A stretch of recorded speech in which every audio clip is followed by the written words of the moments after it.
Hey, bring me some tea now, demanded John. Hold on, I'm doing the dishes, she replied, trying to balance the plates in the sink. What is it?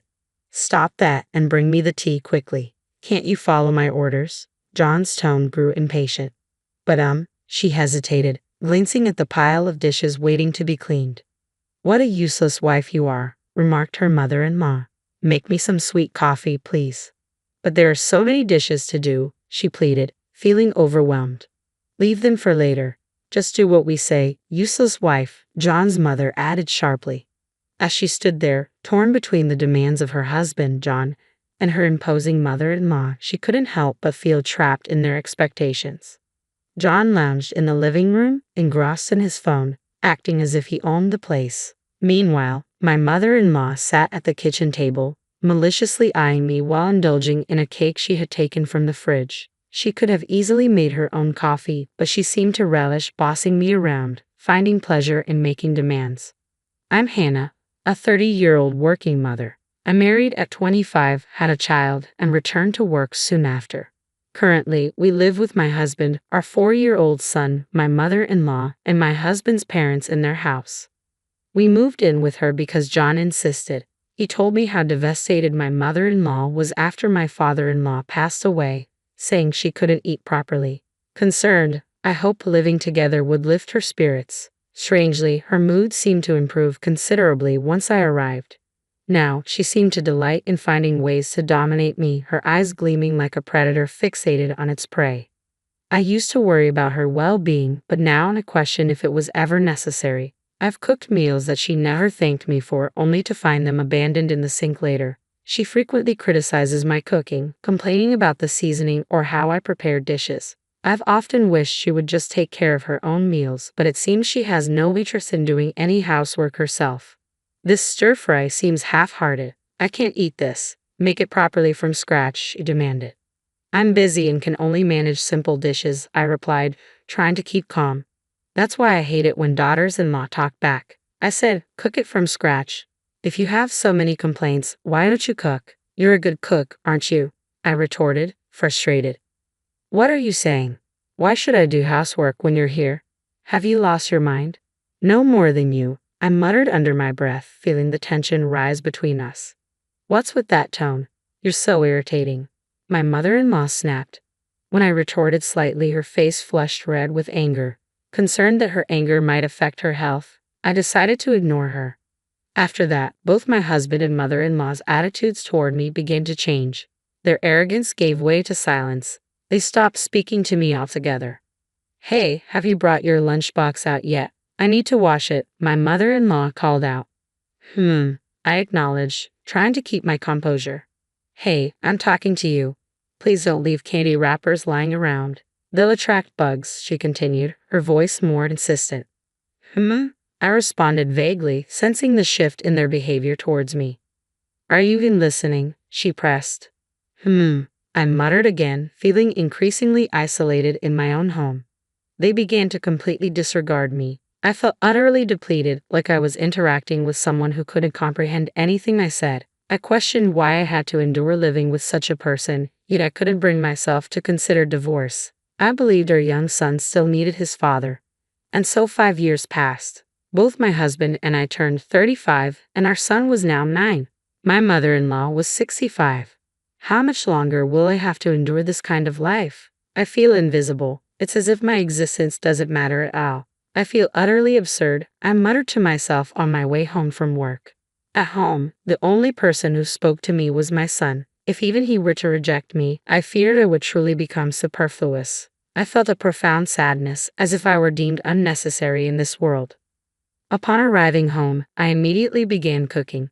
Everyone must be hungry, I thought, opting to prepare a spread of delicious Chinese dishes. I whipped up mapo tofu, crispy fried chicken, and a colorful stir-fry with bell peppers and sliced pork. However, John surprised me by requesting mayonnaise for his fried chicken. After what felt like an eternity of silence, he finally spoke up. Bring me the mayo. Sure, here you go, I replied, retrieving the mayonnaise from the fridge and handing it to him. His first words to me in a long while weren't a compliment on the meal or a thank you, but a simple demand. I felt increasingly frustrated. Then my mother-in-law turned to me with a malicious expression. Clean the toilet, she ordered, her tone cutting through the air with disdain. What? Clean the toilet right now, my mother-in-law demanded abruptly. I'll do it later. Please don't bring that up while we're eating. It's unpleasant, I replied, trying to keep my composure. What? Her voice hardened. Just like your heart. What? You really know how to get under my skin, don't you? I retorted. My mother-in-law erupted in anger, pushing her dishes aside and storming back to her room, screaming in frustration. I couldn't fathom why she had the audacity to demand to clean the toilet during a meal. It seemed like she just wanted to antagonize me. Didn't she find it distasteful and inappropriate to bring up such things during dinner? If she were reasonable, she wouldn't have said it at all. When I pushed back a little, my mother-in-law became angry, prompting my husband to intervene and demanded apology. What the hell are you saying to my mom? Apologize, he insisted. No, why should I? I retorted, bewildered. So, after 5 years, that's all you have to say. His tone was accusatory. You think you are? I'm your husband, so don't talk back, he asserted firmly. Oh, so now you care about being a husband, I scoffed. If I had been treated better, maybe I would have acted more like a wife should. But you've ignored me all along. Why did you do that? Because of your attitude. I thought you needed to be taught a lesson, John replied defensively. I see. It doesn't matter to me, I replied coolly. Hey, where do you think you're going? I've lost my appetite. I'm going back to my room, John declared, pushing his plate away. I finished my meal in silence and quickly retreated to my room. Ever since our relationship with John had grown cold, we'd been sleeping in separate bedrooms. I opened my laptop and accessed divorce papers online. It's amazing how convenient it is these days. You don't even need to go to the courthouse. I swiftly filled them out and placed them in front of John. Hey, I'm going to file these, I announced firmly. Oh, what's this? John exclaimed, surprised. As you can see, they're divorce papers, I replied calmly. Wait, divorce? Are you serious? John appeared flustered, his disbelief evident. I remained composed. John might have assumed he'd never face divorce papers, but I had reached my limit. Living in the same house with my in-laws had become unbearable. Even if we moved out, I doubted our relationship could improve. He showed no signs of changing, and I couldn't muster the confidence to keep trying. Why are you suddenly bringing up divorce? This isn't like you, John questioned, struggling to comprehend the situation. You always took me for granted and ignored me, didn't you? I've reached my limit. I don't see any reason to stay with you anymore, so I want to end it, I asserted firmly. What? Are you saying you're going to leave me? I don't know what to say, John responded, visibly taken aback. At that time, John was unemployed. He had previously worked in a corporate job but had been fired due to multiple issues. Despite his efforts to find new employment, he seemed to have lost his motivation. It felt like I was the one supporting him financially. John used to boast about providing for me and our child, especially during my maternity leave. However, it was just that, a leave, not unemployment. His superiority complex often injured me. I funded our baby's needs like clothes and formula from my own savings, and it seemed like he didn't care about our child at all. John used to be so arrogant, but now that he's unemployed and dependent on me for support, leaving would create difficulties, especially since his mother, my mother-in-law, isn't receiving any pension. His father, who was self-employed, apparently avoided paying into a pension fund, leaving them ineligible for survivors' benefits. Despite being 65, he hasn't received any old age pension because his father considered it a waste. But didn't you anticipate this trouble when he wasn't contributing to his pension? What do you plan to do, leaving us in this situation? John questioned anxiously. I'll live with our son, just the two of us. It's simpler that way, I replied calmly. I won't allow it. Please give me custody. You're unemployed now. You can't support him without working. I've been the one supporting this household, but I want to be with Jacob. Just give me custody, John insisted. Don't act so righteous when you've never truly cared about Jacob, I countered, feeling the weight of the situation pressing down on us. While we argued, my mother-in-law emerged from her bedroom, her voice rising in anger. Who do you think you are? You're so selfish. Don't you have any desire to contribute to this household? She accused. No, I don't, I retorted defiantly. Don't talk back, you're just a daughter-in-law. If you leave, how are we supposed to manage? She continued, her frustration evident. Why don't you ask your boyfriend to lend you some money? I countered sharply. What? Her expression turned to shock. You're seeing Mr. Brown from 3 houses down, aren't you? He's wealthy, lives in a mansion, and even has housekeepers, I stated boldly. How do you know that? Her tone was a mix of disbelief and apprehension. I saw you and Mr. Brown the other day, holding hands, enjoying a date. You both disappeared into the busy downtown area. You even did something quite inappropriate, I said, holding up my phone. What? She stammered, her face paling. Can I show this to his wife? She would be furious, I pressed, revealing the photo I had taken. Stop it. Her anger flared as she saw the image. My mother-in-law was having an affair with Mr. Brown, a wealthy man from our neighborhood who lived in a mansion with several housekeepers. His wife was a refined, lovely lady. I'm certain his wife would explode if she saw this photo. Even the most seemingly gentle wife wouldn't stay silent upon discovering her husband was dating a neighbor. Both Mr. Brown and my mother-in-law are in their 60s. It seems my mother-in-law approached him because of his wealth. Can you believe I was ordered to clean the toilet while eating by such a despicable person? I vented.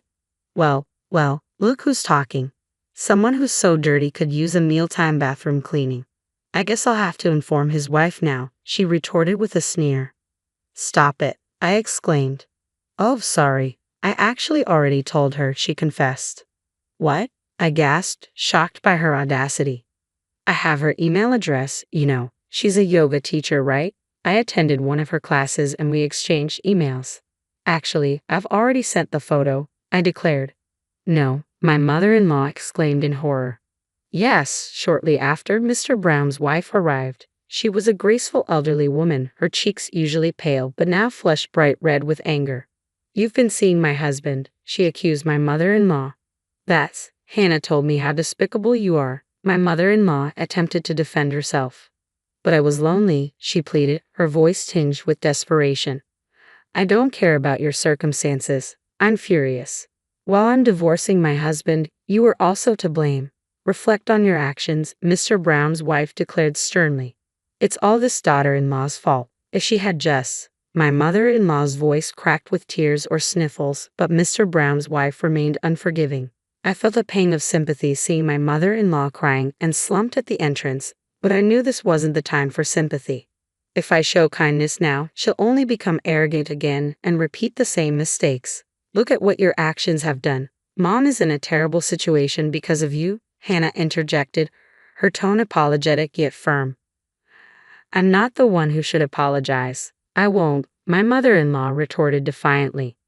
You insolent woman, apologize this instant, Hannah demanded. I refuse, her mother-in-law shot back stubbornly.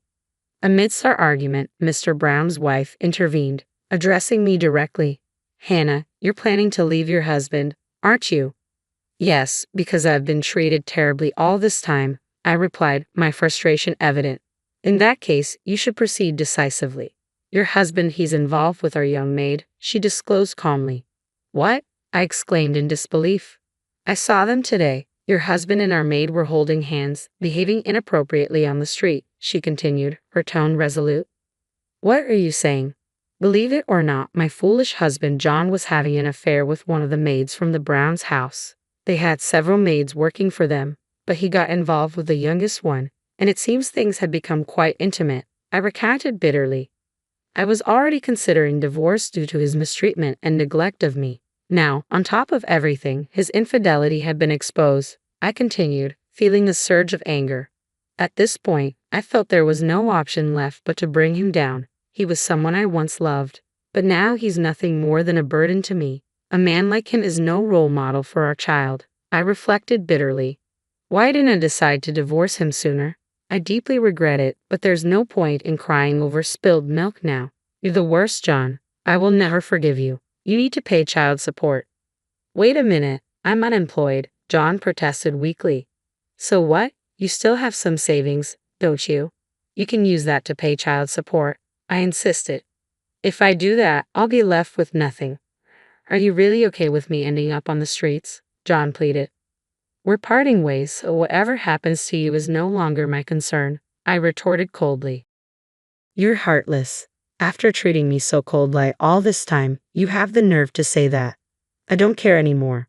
I'm leaving, I declared, immediately starting to pack with my son. Staying in that house any longer felt like it would drive me insane, so I decided to return to my parents' house. John attempted to stop me, but I ignored him. Regardless of his protests, I was determined to go through with the divorce. In the end, he refused to sign the divorce papers, leading to a contentious legal battle. Eventually, the court recognized his responsibilities and he was ordered to pay damages.